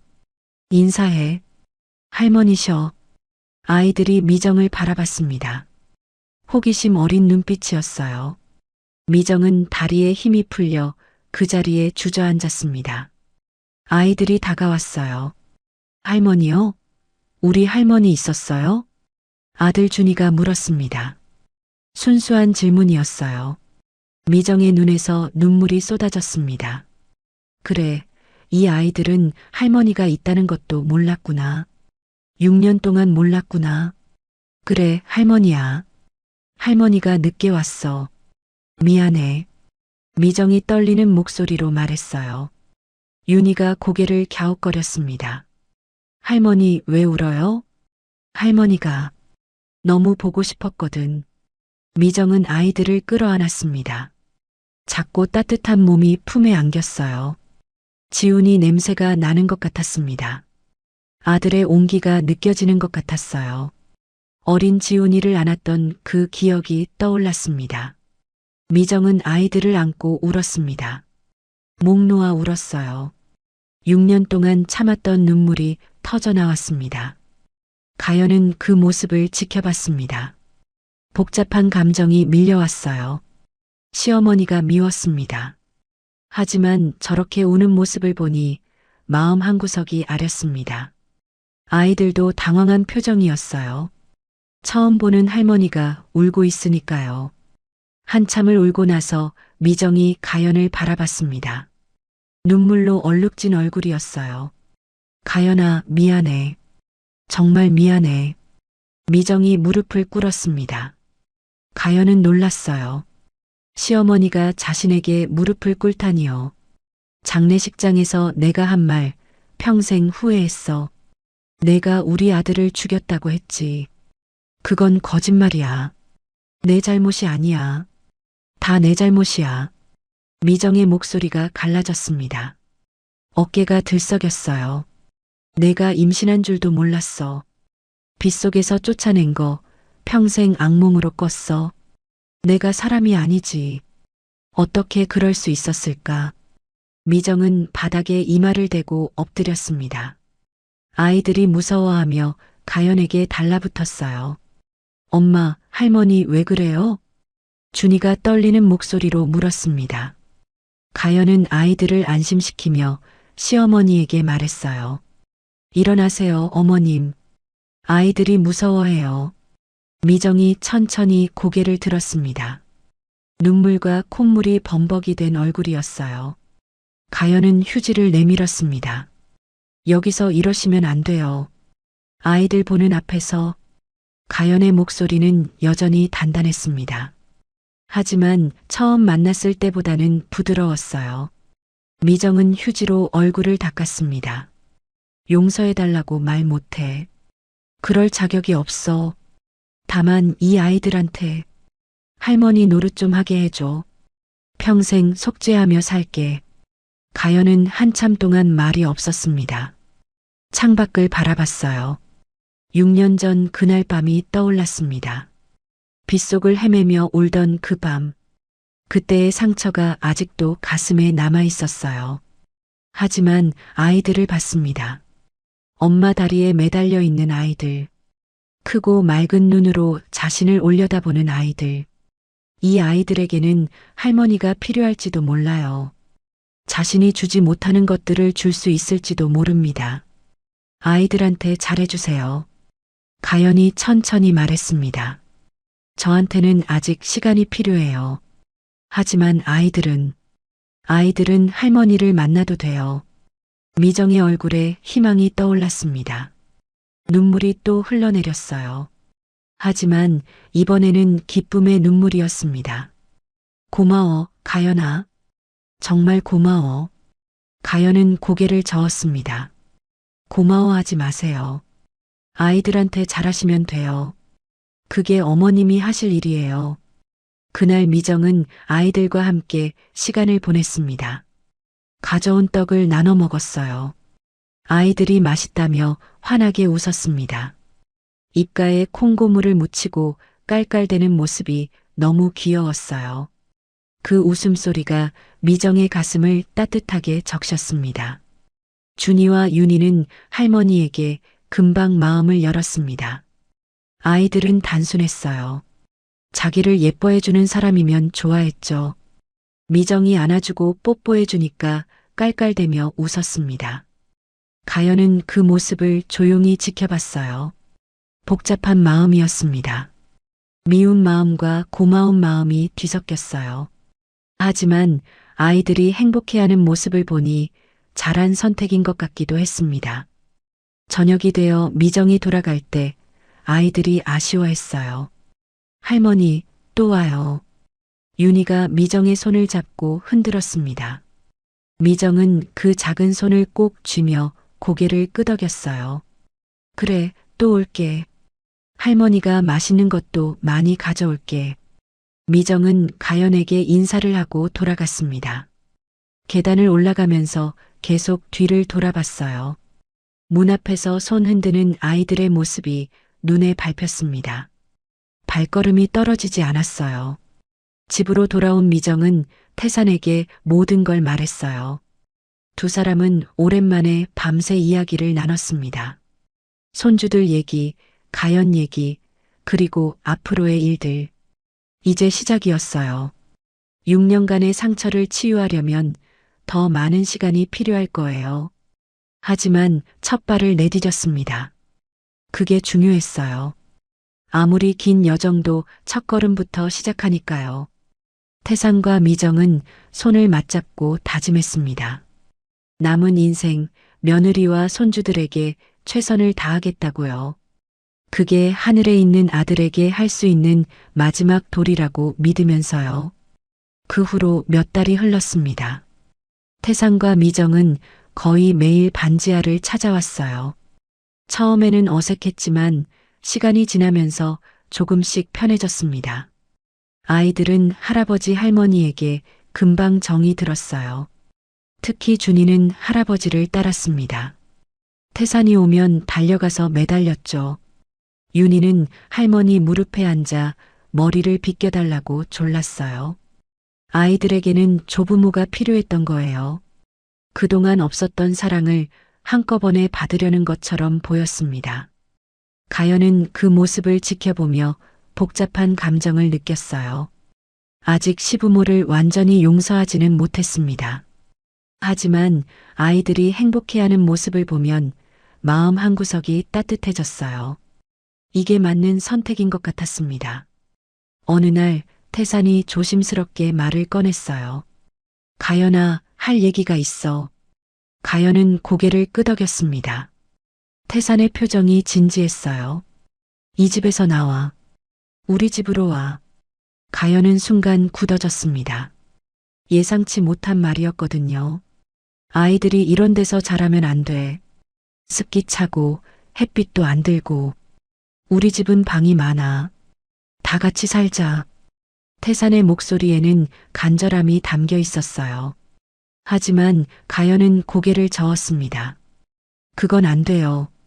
왜? 아이들 생각해서라도. 아이들 생각해서 안 되는 거예요. 가연의 목소리는 단호했습니다. 눈빛도 흔들리지 않았어요. 저는 아버님 집에 들어가면 안 돼요. 그러면 저는 평생 빚진 사람으로 살아야 해요. 아이들한테도 좋지 않아요. 태산은 할 말을 잃었습니다. 가연의 말이 틀리지 않았거든요. 저는 제 힘으로 일어서고 싶어요. 아이들한테 당당한 엄마가 되고 싶어요. 도움은 고맙지만 그렇게까지는 못 받아요. 가연의 눈에 눈물이 고였습니다. 하지만 흘리지 않았어요. 이를 악물고 참았습니다. 태산은 한참 동안 가연을 바라봤어요. 그리고 천천히 고개를 끄덕였습니다. 알았어.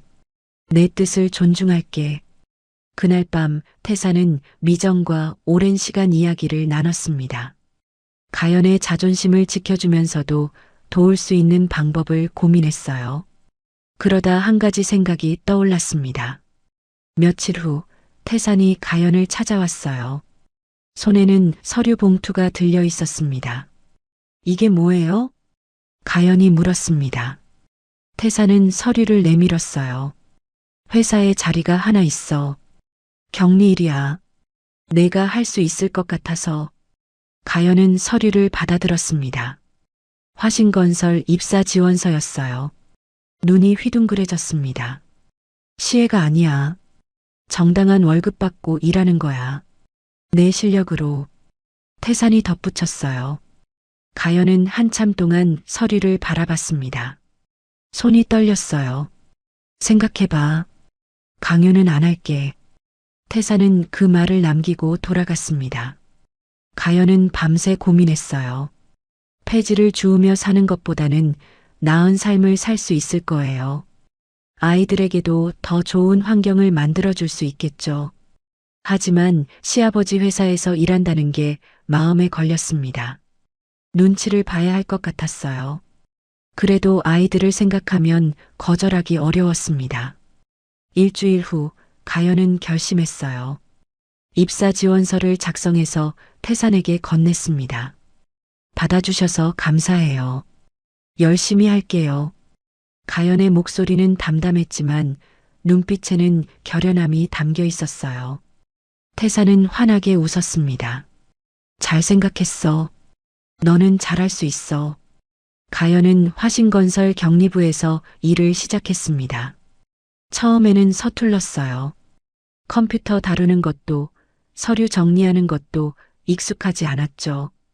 숫자가 눈앞에서 아른거렸고 실수도 많았습니다. 하지만 가연은 포기하지 않았어요. 밤늦게까지 남아서 공부했습니다. 모르는 건 물어보고 실수하면 다시 했어요. 퇴근 후에는 아이들 재우고 새벽까지 엑셀 공부를 했습니다. 동료들은 처음에 가연을 수군거렸어요. 회장님, 며느리라는 소문이 돌았거든요. 하지만 가연의 성실한 모습을 보고 조금씩 인정하기 시작했습니다. 누구보다 일찍 출근하고 누구보다 열심히 일했으니까요. 3개월이 지나자 가연은 업무에 완전히 적응했어요. 숫자를 다루는 일이 자신에게 맞는다는 걸 알게 됐습니다. 실수도 줄었고 칭찬도 받기 시작했죠. 월급날이 되었습니다. 가연은 첫 월급 봉투를 받아들었어요. 손이 떨렸습니다. 폐지를 주어서 번 돈과는 차원이 달랐어요. 이 돈으로 아이들에게 맛있는 것도 사주고 예쁜 옷도 사줄 수 있겠죠. 그날 저녁 가연은 아이들을 데리고 외식을 했습니다. 작은 식당이었지만 아이들은 신이 났어요. 엄마, 여기 진짜 맛있다. 준이가 눈을 반짝이며 말했습니다. 윤희도 고개를 끄덕였어요. 엄마가 열심히 일해서 벌었어. 우리 앞으로 더 맛있는 것도 먹자. 가연은 아이들을 바라보며 미소 지었습니다. 눈물이 날 것 같았어요. 행복한 눈물이었습니다. 계절이 바뀌었어요. 겨울이 가고 봄이 왔습니다. 가연과 아이들은 반지하에서 나와 작은 아파트로 이사했어요. 월급으로 감당할 수 있는 수준의 집이었습니다. 햇빛이 잘 드는 남양집이었죠. 이사하는 날 태상과 미정이 도와주러 왔어요. 짐을 나르고 정리를 도왔습니다. 태사는 무거운 박스를 들며 땀을 흘렸고 미정은 부엌을 정리했어요. 아이들은 새 집에서 뛰어다니며 좋아했습니다. 엄마, 여기 진짜 좋다. 해가 들어와. 윤희가 창가에 서서 말했습니다. 가연은 그 모습을 보며 가슴이 벅찼어요. 드디어 아이들에게 제대로 된 집을 마련해줬구나. 그날 저녁 모두 함께 저녁을 먹었습니다. 시부모와 가연 그리고 아이들. 좁은 식탁에 5명이 둘러앉았어요. 미정이 만들어 온 음식을 나눠 먹었습니다. 맛있어요, 어머님. 가연이 말했습니다. 자연스럽게 나온 말이었어요. 미정의 눈에 눈물이 고였습니다. 그래, 많이 먹어. 더 만들어 올게. 식사 후 태산이 품에서 작은 상자를 꺼냈어요. 이건 뭐예요? 가연이 물었습니다. 태산은 상자를 열었어요. 안에는 반지가 2개 들어 있었습니다. 지훈이가 남긴 거야. 결혼할 때 쓰려고 모아둔 돈으로 산 거라더라. 하나는 내 거, 하나는 지훈이 거. 가연의 눈에서 눈물이 흘러내렸습니다. 남편이 생각났어요. 결혼할 때 제대로 된 반지도 못 해줬다고 미안해하던 그 모습. 시장에서 산 10,000원짜리 은반지를 끼워주며 웃던 그 얼굴. 그리웠습니다. 너무나 그리웠어요. 여보, 고마워요.